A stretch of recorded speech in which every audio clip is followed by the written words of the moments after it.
Tellico Village Broadcasting, your source of programming highlighting active lifestyles in our beautiful surroundings.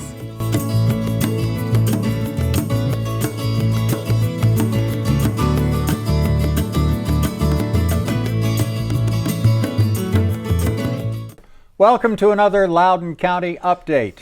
I'm your host, Elliot Domans, and with me, of course, Henry Cullen, the chairman of the Loudon County Commission. Good morning, Henry, my friend. Good morning, Elliot. Let me bring you through the update. Okay. Go ahead, lead the show. All right, looks like number one on the hit parade is the Loudon County Jail. Loudon County Jail, let's talk about it. It is finally open and inmates are occupying it as we speak.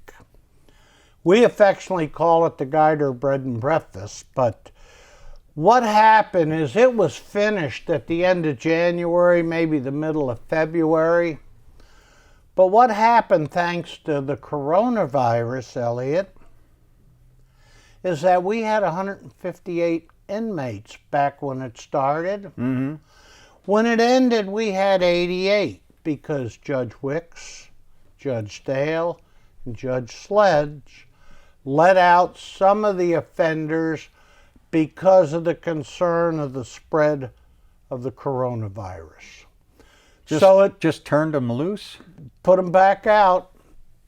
And believe me, I'm not a judge, so I'm not getting into that. As far as I'm concerned, you do something to go to jail, that's where you go. Yeah, and you ought to stay there too, I guess. I guess so. But anyway, the jail is complete. The inmates were moved over to the new section. The old section that was the jail that was certified for 90 people is now going to be renovated by Roush Construction and used for female inmates. Uh-huh. So that's going to start the process now. Now here's the bad part of this coronavirus, and I'll talk about that at the end. The bad part of this coronavirus is we had planned to have a wide open house for the taxpayers. Come by, see what your tax dollars were spent on, take a look at the jail and the conveniences and the safety for the correction officers. Now, the jail was $17.5 million. And here's the beauty of the jail. We financed that by using municipal bonds that were being paid off. We just refinanced them. And the beauty is the service charge, or as you know it as interest, came down significantly from the previous bonds that expired. So we saved a bunch of money. We were able to finance the jail without a tax increase. Wow, that's terrific. Now the COVID-19 or the coronavirus precluded us from having an open house. Right. And I'll tell you, that kind of hurt. But don't take the coronavirus lightly. There's a lot of people in the county who are in ICU. We've had 10 fatalities because of it. So don't let your guard down. Wear your mask, social distance, and it's particularly hard on the older generation. Which applies to most of the people here in the village. Does to me. Me too.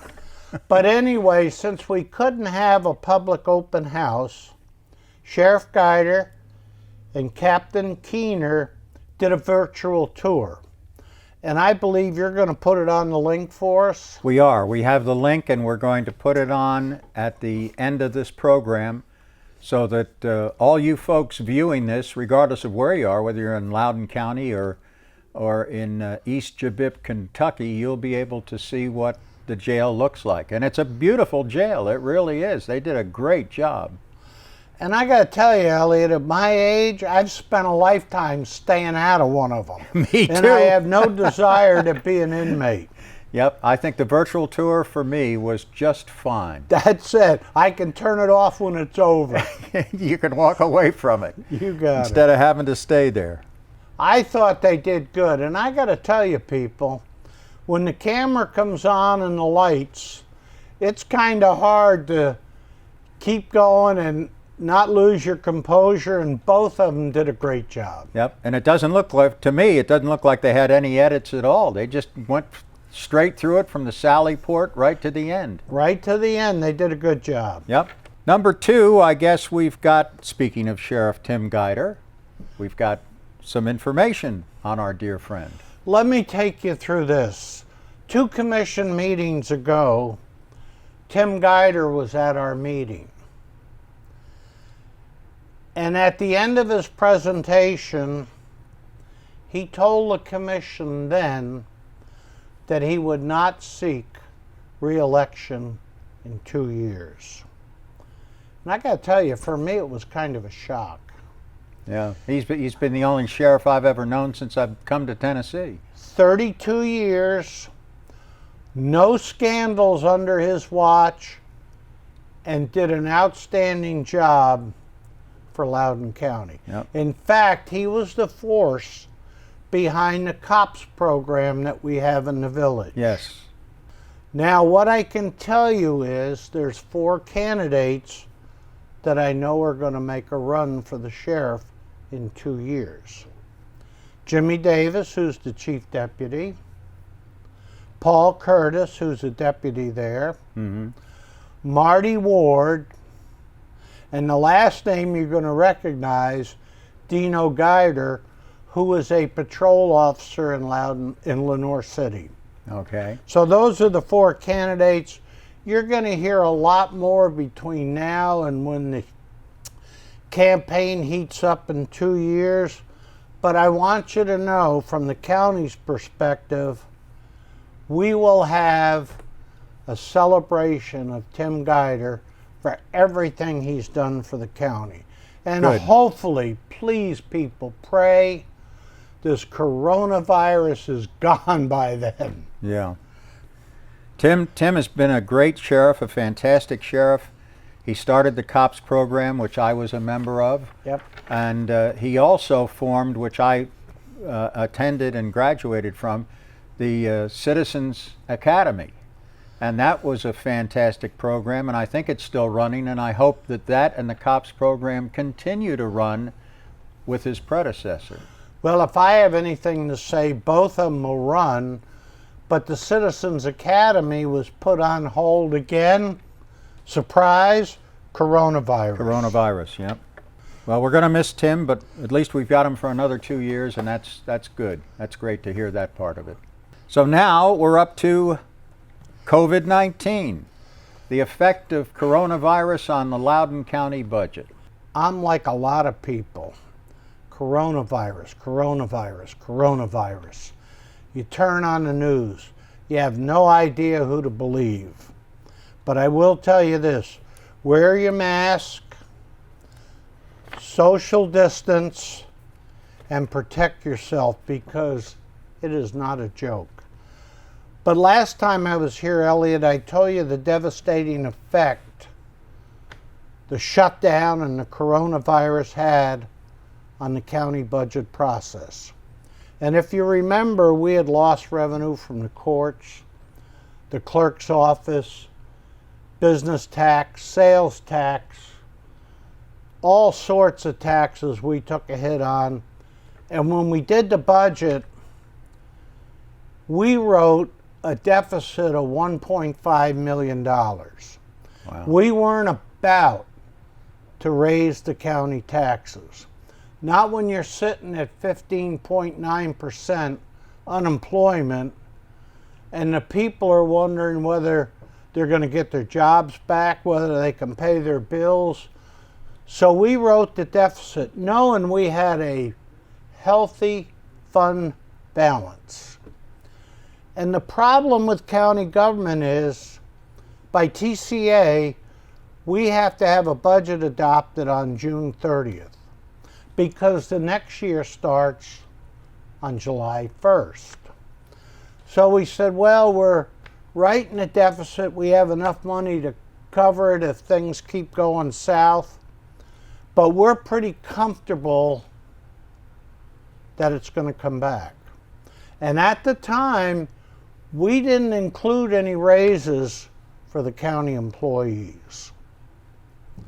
And that was a hard hit because we have employees that work their heart out for Loudon County and the taxpayers. But it was unfortunate. We said we reconsidered in December, which we would. So we went ahead and we adopted the budget on June 29th. Well, July 1st came, we went through July, we went through August, and at the end of the middle of September, the end of August, Tracy Blair, the county finance director, gave us an update. Now, the way we budget is we budget 98% of the total collections for property tax. Mm-hmm.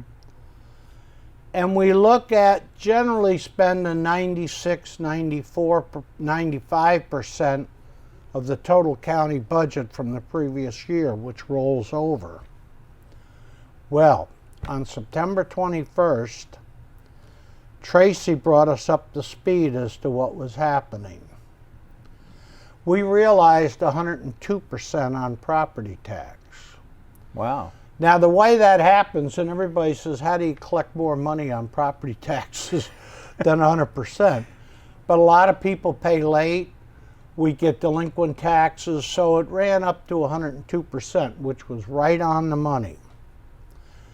Instead of spending 95, 96% of the total budget of last year, we were down to 93%. Now, here's the surprise. Sales tax was up $101,000. Business tax was up $171,000. License and permits were up $90,000. Investment income was up $61,000. So when you add all of that up, the local revenues, the forfeitures, the penalties, the court costs, the license plates, and everything, we came back in September from a $1.5 million deficit to a $2,074,000 improvement. So we're okay on the taxes, we're okay on the finances in the county, and now here comes the crapshoot. I have no idea what's going to happen down the road. But if it stays the same, we're going to be just fine. Right. Now, if you look at Tennessee, we're one of the red states, the corona infection is going up. So I don't know where it's going to go. I hope this thing slows down, they get a vaccine. They do have some medicines that are working, and it's not quite as deadly as it used to be. But hopefully we're going to just travel out the rest of the year in good shape. Now, one thing that I would surmise, okay, for the increase in revenues coming in, I think we have to attribute some of that to the rise in population and all this new building that's going on here in Tellico Village. Some of it is attributed to that, but I got to tell you, all those that were home quarantined, you hit that internet, kept Amazon going, and the sales tax for 3774 is through the roof. Keep buying online. Okay, Henry, that's a great report. Now something that we haven't talked about in a while, but we've got some big news indeed on the renovation of the county courthouse. Okay, most of you know a year ago last April it burnt. We were in dire straits. And the insurance company made the decision at the time to rebuild the courthouse under the terms of the insurance policy. So it's not costing the county taxpayers anything. That's amazing. Now the problem was, during the course of the fire to put it out, they poured more than 1 million gallons of water on the building. And as it sat, and the roof was half gone and the rain was taking effect, the building was soaked from rainwater and loaded with mold. So the architect had to build up all the shoring on the walls, put a temporary roof on the top, dry it out, and I have to tell you, we're right at the point where it's dried out, the mold is gone, and they're going to start rebuilding it. And what's going to happen is it's going to go back to being a courthouse. And it'll have some new modern things, sprinkler systems and all sorts of requirements. Right. But we will go back and use the building again, the courthouse, for court. And I got to tell you, it's the focal point of Loudon City and Loudon County. Without question. I mean, it's over 150 years old. Which is older than us. Be on the lookout for that. There's been some pictures in the paper. Buddy's put a couple out on Facebook, but watch for the progress. It's going to start moving along now. That's great news. When we talked about this before, the general consensus of opinion was that it was going to take years before they'd be able to get in there and start rebuilding it, right? Well, it's been a little sooner than I thought, but we're still a ways away from it being completed. Yeah. Now, if it's not going to be next spring, but it'll be towards the fall, maybe the following year. Depends on how fast the contractor works on it. Okay. Now, our next topic is something that Tellico Village listeners and viewers ought to pay very close attention to, and that is the Solid Waste Commission.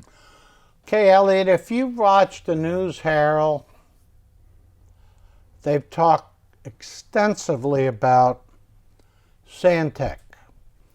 They're the people that manage the landfill. Yep. They also pick up in Tellico Village. And if you saw the latest telegram, it's going to go up 2%. But let me tell you why it's a big issue. It came to our attention on the commission that Republic, another waste service company, was going to acquire the stock of Santec. Now, we had 7 years left on a contract. We were renegotiating the contract with Santec. So now it comes to the forefront, and it's been the topic of conversation at our commission and workshop meetings. Now, here's the issue. At the end of the contract, and the next one would have gone the current one gone to 2027, if the new contract goes through, and I have no reason to believe it won't, it'll go to 2035. But here's the kicker. When the landfill is full and they have to close it, there's a $9 million price tag on that. Plus, the county has to guarantee a bond. The mayor, Buddy Bradshaw, signs it every year, saying that if there's not enough funds to close it, the county's on the hook. Now, at today's rate, $9 million is a 45-cent tax increase. So that gives you some idea what we're talking about. But where would the new landfill be once they close the old one? Nobody. Well, that's up for. Nobody's got any. No decision yet. But by then they will. But the issue comes down with the new contract under negotiation with Santec, which will be taken over by Republic if it goes through. They've agreed to pick up a bond to cover the $9 million, take care of the closure and post-closure, which is a big liability off the county, plus the tipping fee or the cost to put a ton of refuge in the landfill will increase to the tune of about $150,000 for the county. So keep an eye on that. It's not a major issue, For most of the people in the village, they roll the can out to the end of the driveway full. They roll it back the next day empty. But the problem is, just to give you an idea, there's 800 tons of that come through the landfill every day. Yeah, we generate a lot of garbage, and most of it comes from all those Amazon cardboard boxes. Thanks for the sales tax. Somebody's supposed to recycle. Okay. Henry, this has been a great Loudon County update. Very enlightening indeed. And for those of you that want to take the virtual tour of the jail given by Sheriff Tim Guider and also Captain Keener, it will be on the end of this program, and it runs, I think, about 25 minutes. And don't miss it, really. You know, it won't be quite as exciting as TV, but it'll give you an idea where your tax dollars went. Absolutely, and it's well done, and you'll get a great inside look at the brand new jail facilities, and it's something that we're very proud of. I served on the committee since 2012, and I have to tell you, it's been a long road. We made a lot of decisions. There were a lot of choices to be made. Some wanted a brand new facility down at Center 75, Office 72. That would have been $40-some-odd million by the time it was done. Gee. We were able to do it for 17.5. And Elliot, if down the road there's need for more space, there's room behind the new addition to add another pod with another 300 inmate. So we've got ourselves covered. Okay. Well, I'd like to thank Mr. Henry Cullen, my dear friend, who's the chairman of the Loudon County Commission, for being here again with us. I'd like to remind you that all of these programs are available on www.tellicovillagebroadcasting.org, and they're all made possible by the hardworking staff of volunteers that we have here at Tellico Village Broadcasting. For all those folks, I'd like to thank you for your time and say good day for now.